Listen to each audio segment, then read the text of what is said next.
অ্যামাজনের লোগোর নিচের অংশে থাকা তীর চিহ্নটির মানে কি? অ্যাপেলের লোগোতে কামারের চিহ্ন কেন থাকে? ডেলের লোগোর ই অক্ষর তীর্যভাবে কেন থাকে? তো বন্ধুরা চলুন জেনে নিই এমনই কিছু অজানা অ্যামেজিং ফ্যাক্টস।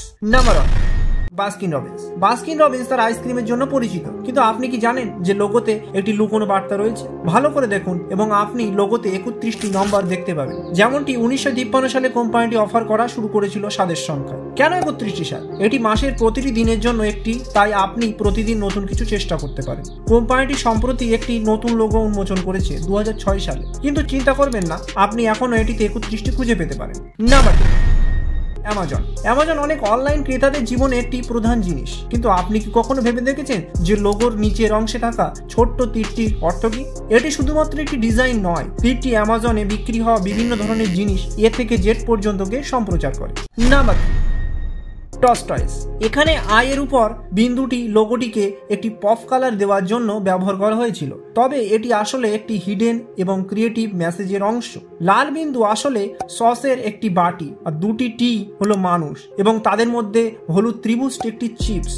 এটি চিপস এবং সসের একটি সুস্বাদু স্ন্যাক্স ভাগ করে নেওয়ার জন্য একসাথে আসা লোকেদের রিপ্রেজেন্ট করার কথা বলা হয়েছে। Number 4, Apple. টেক ইন্ডাস্ট্রির সবচেয়ে আইকনিক লোগোটি কেন এটি থেকে একটি কামড় নেওয়া হয়েছে? কারণটি বেশ ব্যবহারিক। ডিজাইনার পরিমাপের জন্য কামড়ের চিহ্ন তৈরি করেছেন, যাতে একটি ছোট্ট লোগো আপেলের মতো দেখায়, চেরির মতো নয়। Number 5, FedEx. ফেডেক্স লোগোটি প্রথম নজরে বেশ স্বাভাবিক দেখায়, তাই লুকোনো বার্তাটি মিস করা সহজ।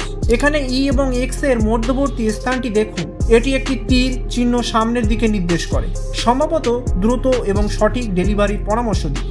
নাম্বার 6, ট্যুর দে ফ্রান্স।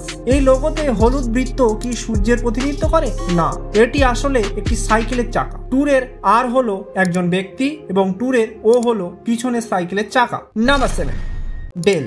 ডেল একটি বিশিষ্ট প্রযুক্তি সম্পন্ন কোম্পানি। এর স্বতন্ত্র লোগোর জন্য সহজে স্বীকৃত। ডেল লোগোটিতে ই অক্ষরটি একটি তীর্যক এবং ডেল শব্দকে নীল বৃত্ত দিয়ে ঘেরা হয়েছে। ডেলের লোগোতে ডেল এর চারপাশে নীল বৃত্তটি প্রযুক্তি শিল্পে উদ্ভাবন এবং সংযোগ সমালোচনামূলক মানগুলির প্রতিনিধিত্ব করে। মাইকেল ডেল ঘোষণা করেছিলেন যে তার কোম্পানির লক্ষ্য ছিল turn the world on it's air, অর্থাৎ বিশ্বকে তার কানে ফিরিয়ে দেওয়া। তাই বলা হয় যে তিনি এয়ারের প্রথম অক্ষর ই অক্ষরটি ব্যবহার করেছিলেন। তো বন্ধুরা, আজকের ভিডিওটা ঠিক এই পর্যন্তই। ভিডিওটা ভালো লাগলে like, share, comment and subscribe করো।